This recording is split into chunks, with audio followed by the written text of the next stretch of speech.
Hello, I'm Bruce Zimmerman, and this is the Open Line Garden Show podcast for this week. Now, hydrangeas, there's so many different kinds that, as you've noticed, I've been throwing groups together for you over the last few weeks in order to be aware of the varieties that are available to you and that you can pick the one that best suits your conditions, your yard, your landscape, etc. Many people don't realize that there are this many, but there's been a tremendous amount of breeding being done. They are so popular, and I think in some ways they are sort of replacing rhododendrons simply because they give you a little bit of color range. They're a little easier to look after, but they're not evergreen. So you don't have a lot of winter wind issues, etc. And many of them are very, very hardy. As a result, they're easier to place in the garden. Now, like all hydrangeas, they like organic soil. They like it always moist. They like it under a mulch. And they generally always like at least full sun to half day. Now, what you'll find, if you follow all those rules, you can then just pick the variety that's available to you in the size that it's going to do. And you're usually looking for ones that rebloom. Or there are ones that bloom early, some that bloom later. As a result, you're going to be able to pick and choose and have things that give you a little bit more of a progression of color in your hydrangeas and in your garden. Some of them are very coarse textured, so if you're designing for texture as well as for color and bloom, then it is important that you take a look at that. Now, the first ones I want to do is the hardy hydrangeas. These are the paniculatas. Most of these are all the kind that come up to a point. They're really a little bit different. They're not round. They're not round flattened. They seem to be more of to a point. And there's usually always a progression of color throughout the season. Now, this is usually because of the maturity or aging of the florets in the flower head. So the first one we're going to do is one that's very popular. It's called Bobo. Now, Bobo is only going to be about 36 inches tall. It's hardy to zone 3, which is pretty darn good. It has the large white flowers in the summertime. It is smaller because it is, in most cases, just the 36, but it does get a little wider, which is 36 to 48, so you have to take a look at that. Again, good color, and you'll find that the flowers are very held upright on good, strong stems, which I think is important when you get blooms this big. It's a little earlier blooming than some of the other paniculata type of hydrangeas, and they have a slightly longer growing time and bloom time. So, a good one, and it's won many awards. Then there's Firelight, and it's going to be very popular. It starts out pure white florets that go to pink and finish off in a pomegranate red. Now that means there's a progression of color, just like I said. And of course, this one's going to be 4.5 to 6 feet tall. Blooms in the summer. So of course, you want it out in the sun or semi-shade, and again, a good cut flower. Limelight is another paniculata variety. It's got lime green flowers. I'm sorry, I don't like lime green flowers, okay? They're held very upright on strong stems, which is good. They do a progression of green to pink to burgundy in the autumn. So that's quite interesting if that's what you're looking for. Not a bad one. It's 6 to 8 feet tall, though. Summer bloom and a good cut flower. So, yeah, you're going to find that's a little bigger variety. Little lime, okay, is a dwarf form of limelight, and it's only going to be about 3 to 5 feet tall. So it is smaller, summer bloom, and it's got those same lime green flowers, and it does quite well in the landscape, and it is a little smaller. Now, Little Lamb has really come on strong, and this hydrangea is got a very, very tight floret-shaped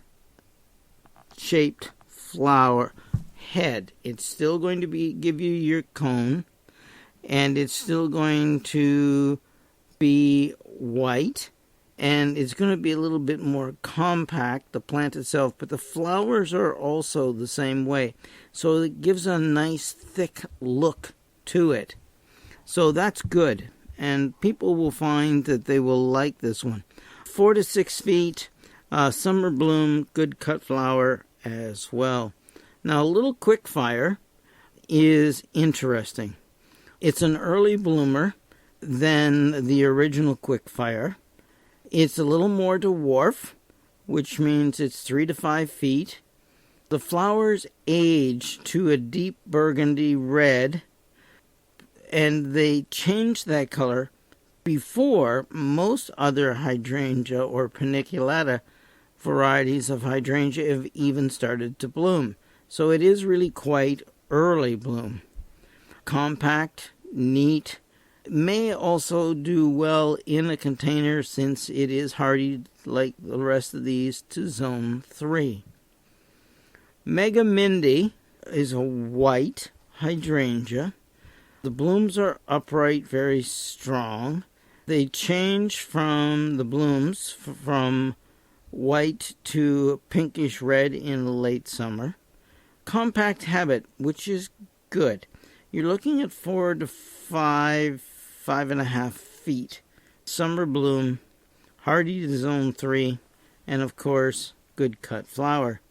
Pinky Winky has been around a while, and it's okay. Its flowers are white, they turn pink, and they push more of the white florets towards the tip of the panicle, which is the top of the cone. So you can actually have a cone that's more towards pink, but it's got a tip at the top. Sort of interesting in the fact that it's that shape and color. And Pinky Winky is just like that. And it is great, okay, for that reason alone. 6 to 8 feet in height, hardy to zone 3, summer bloom. I think you'll like this one simply because of the pink with the white tip. Sort of looks like a special kind of ice cream cone with the sauce, the strawberry sauce or raspberry, I guess, sort of on the bottom half and white ice cream on the top. Kind of neat, be the way I would describe that one. Pillow Talk is an interesting hydrangea. It gives you a bright lime green flowers that mature to a pure white, then blush with pink as the summer gets further along. So you have a decent color change. They're very held upright, in other words, very strong stems on the panicles or the flower heads. A very, very good cut flower. If you're going to use one for a cut flower in arrangements, etc., this one is considered one of the best. It's great in gardens. It's 6 to 8 feet tall, hardy to zone 3, and of course, as I said, a good cut flower. Now, Polar Ball is another one. This is a 6 to 8 foot hydrangea with the panicles that, are pointed. And, of course, hardy to zone 3. It has very large florets. So that gives it a slightly oversized flower look. It's okay. And pure white flowers, which is excellent as well. You know that they're going to fade the flowers into more of a pink. Again, 6 to 8 feet, hardy to zone 3. Quickfire. Now, we did the little quickfire. Well, this is quickfire. This one is the earliest blooming of all the paniculata hydrangeas. White blooms appear early in the season and turn deep pink even before pink diamond even begins to think about blooming. Outstanding fall foliage too, so you're going to get colorful foliage. It's 6 to 8 feet tall, hardy to zone 3, early summer bloom. And I mean early, so try that one. Zinfandel is another hydrangea. It's still a paniculata variety. This one is quite new, and it's got very dense blooms that emerge pure white and then turn bright pink from the bottom up. As they age, they go to a dark red pink. So there's a nice progression there, and you're going to end up with a nice color, not this washed out pink. Excellent plant. 6 to 8 feet, hardy to zone 3, summer bloom. The only thing about most of these all are, as you've noticed, really quite large. So you need some room for them in order to do that.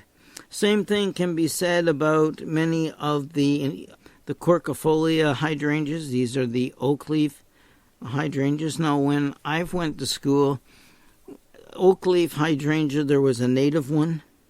You didn't see it very often because it wasn't that hardy.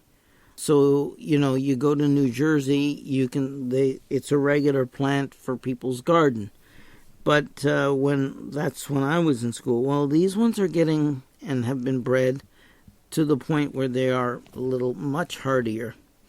You're looking at zone 5, 6, so the Niagara Peninsula will be good. Alice is the first one I'd like to do. It's got that strong flowers and the panicles. The flower, 12 inches. White. And the foliage is a dark green. And the foliage has a burgundy fall color. Many of the quercifolia hydrangeas really do have that good dark red, purpley fall color. So there's one that you might want to take a look at, but 6 to 10 feet tall. Yeah, right? Really big. And that is typical of many of these. Gatsby Gal is hardy to zone 5, 6, 5 to 6 feet, compact, oak-leafed, and again, you're going to get those really nice large flowers. The panicles are pure white. They're held upright. For the size plant, the flowers are really a good size. Okay? It's probably closest to one of the more native ones that I talked about earlier. Gatsby Moon. This one has got the florets densely packed double and very, very good. So because of that, the pure white florets are very, very full. The cones are full, and it gives sort of a quilted look. As the bloom ages, it turns a nice shade of green. It's not bad. Lasts throughout most of the summer, which is good. Summer bloom, 6 to 8 foot, zone 5 to 6. Now there are many more, but also we'll look at the mountain hydrangeas, which I have, to be honest with you, started to fall in love with them because they're so reliable in my garden. I'm Bruce Zimmerman. This is the Open Line Garden Show podcast for this week.